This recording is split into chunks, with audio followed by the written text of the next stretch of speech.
Grow Pakistan की videos देखने के लिए हमारे चैनल को सब्सक्राइब करें और बेल के आइकन पर क्लिक करें ताकि आप हमारी आने वाली तमाम वीडियो से बाखबर रह सकें। बिस्मिल्लाहिर्रहमानिर्रहीम, अस्सलाम वालेकुम। आप देख रहे हैं ग्रो पाकिस्तान, मैं हूं मोहित राशिद भट्ट। नाज़रीन, आज की जो स्टोरी है वो एक ऐसी ख़ातून की कहानी है जिसने अपने अज़म, हौसले और हिम्मत के साथ मुकाम बनाया है अपना एक माशरे में, और वो क्रीम की ड्राइवर हैं, गाड़ी चलाती हैं। और ऐसा हमारे पाकिस्तानी माशरे में बहुत कम देखने को मिलता है कि कोई ख़ातून जो है वो इस उम्र में कोई गाड़ी चलाएं या मोटरसाइकिल चलाएं या अपना रोज़गार जो है वो ख़ुद कमाएं। आज हमारे साथ मौजूद हैं सईदा बीबी, और आज हम इनसे पूछेंगे कि इनकी ज़िंदगी का सफ़र कैसा रहा। ये क्रीम ड्राइवर हैं, गाड़ी चलाती हैं, इनको इस पेशे में क्या मुश्किलात होती हैं, इनका सफ़र कैसा रहा, आइए इनसे पूछते हैं। अस्सलाम वालेकुम सईदा बीबी। वालेकुम अस्सलाम। सबसे पहले तो मैं आपसे ये पूछूंगा कि किस तरह से आपको ये आइडिया आया या क्या इसका बैकग्राउंड है कि आपको क्रीम चलानी पड़ी, गाड़ी आप जो हैं वो चलाती हैं? आज से 20 साल पहले मेरे हस्बैंड की डेथ हो गई थी, बच्चों को पालना था, जिस वजह से मैंने जो है वो अपना सफ़र शुरू किया, कमाना शुरू किया। पहले मैं 18 साल तक तकरीबन ड्राइविंग सिखाती रही हूँ। उसके बाद फिर ये जब से क्रीम आई है तब से 6 साल से मैं क्रीम चला रही हूँ। और मेन मकसद जो है क्रीम चलाने का वो ये था कि लड़कियों के लिए, क्योंकि लड़कियां जो हैं वो औरतों के साथ ज़रा अच्छा सफ़र तय करती हैं, तो मुझे भी ख्याल आया कि चलो अच्छी बात है कि एक लेडीज़ के साथ अच्छा सफ़र होगा, तो इसलिए फिर मैं इस तरफ आ गई, करीम की तरफ। तो आपने जिस तरह बताया कि पहले आप जो हैं लड़कियों को गाड़ी चलाना सिखाती थी, तो कितनी लड़कियों को आपने अब तक गाड़ी चलाना सिखा दी है, और क्या उसका तकरीबन 18 साल तक सिखाती रही हूँ, तो जाहिर बात है कि तकरीबन 10,000 लड़कियों को तो मैंने ड्राइविंग सिखा ही दी होगी। 10,000 लड़कियों को ड्राइविंग सिखाने वाली सईदा बीबी आज हमारे साथ मौजूद हैं। और मुझे आप ये बताएं कि जब आप ड्राइविंग सिखाती थी तब आपको कितनी इनकम जो है वो आती थी उसके थ्रू, और अब जब आप क्रीम चला रही हैं तब आपको कितनी इनकम आ जाती है? जब मैं ड्राइविंग सिखाती थी वो तो मैं किसी के ड्राइविंग स्कूल में जॉब करती थी, मुझे सैलरी मिलती थी 20 से 25 हज़ार रुपया। और अब जो है शुक्र अल्हम्दुलिल्लाह मैं गाड़ी चलाती हूँ क्रीम, ये अपना काम है, अपना कारोबार है, इसमें मुझे अच्छी इनकम हो जाती है। और वैसे भी मैंने पिक एंड ड्रॉप की लड़कियाँ लगाई हुई हैं और अच्छी इनकम है, बहुत अच्छी है, शुक्र अल्हम्दुलिल्लाह।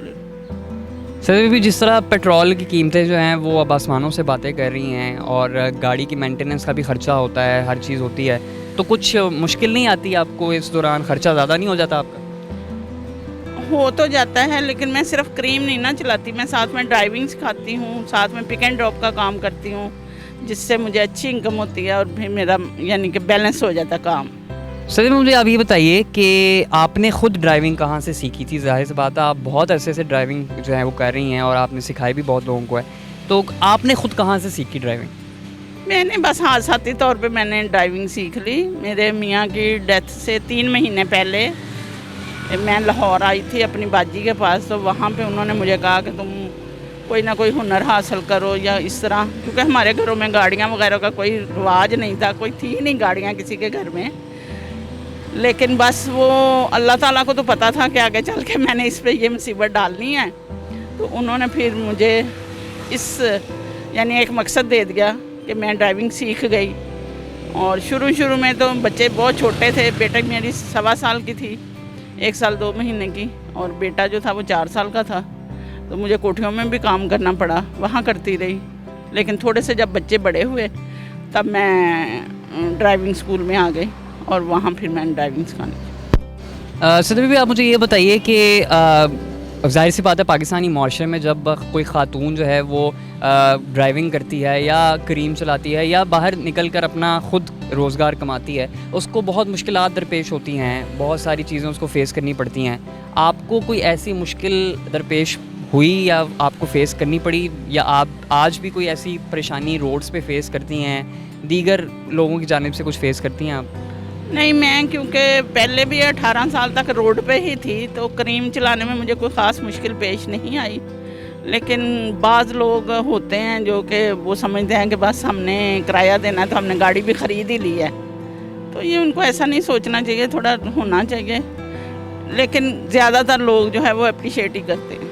आखिर में हमारे जितने भी व्यूअर्स हैं, आप उनको ये बताइए कि दिन में आपको कितनी राइड्स मिल जाती हैं? पीक आवर्स का क्या सिस्टम होता है क्रीम में, क्योंकि अब क्रीम के अलावा भी और बड़ी प्लेटफॉर्म्स आ चुके हैं, ऊबर और इन ड्राइवर, इस तरह की भी बहुत चीज़ें आ गई हैं। दिन में कितनी राइड्स मिल जाती हैं आपको? पीक आवर का क्या सिस्टम है? और अगर कोई लड़की या कोई खातून जो है वो ये काम करना चाहती है तो उनको क्या मैसेज देना चाहेंगे? मेरा क्योंकि जो पीक आवर्स होते हैं उसमें दफ्तर की लड़कियां लगी हुई हैं, डॉक्टर वगैरह या प्रोफेसर हैं एक एचिसन कॉलेज की, उनको मैं पिक एंड ड्रॉप देती हूँ। तो पीक आवर का तो मुझे कोई ख़ास फ़ायदा नहीं होता क्योंकि मैं उसमें तो पिक एंड ड्रॉप कर रही होती प्राइवेटली। तो क्रीम पे राइडर्स अच्छी मिल जाती हैं और ये काम लड़कियों को करना चाहिए, सेफ़ है।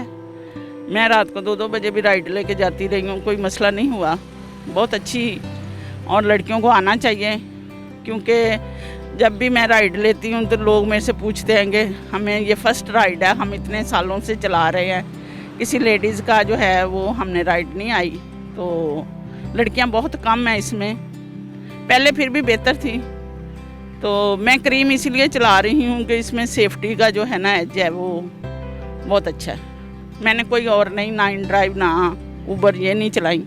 सईदा बीबी हम सब के लिए मिसाल हैं, उन लड़कियों और ख़वातीन के लिए मिसाल हैं जो घर से बाहर निकल कर काम करना चाहती हैं बाइज़्ज़त तरीके से। अगर आपके पास कोई स्किल है, कोई हुनर है, तो आपको घबराने की कोई ज़रूरत नहीं है। आप उसको यूटिलाइज़ करें और बाहर मार्केट में निकलें और एक अच्छा रोज़गार कमाने का मौका जो है उन तमाम लड़कियों और ख़वातीन के पास है जिनके पास टैलेंट है, जिनके पास हिम्मत है और हौसला है, बिल्कुल सईदा बीबी की तरह। मैं हूँ मोहित राशिद भट्ट और आप देख रहे हैं ग्रो पाकिस्तान। इंशाल्लाह अगली वीडियो में दोबारा हाजिर होंगे एक नए आइडिया के साथ, एक नई वीडियो के साथ। तब तक के लिए मुझे इजाज़त दीजिए। अल्लाह हाफ़िज़।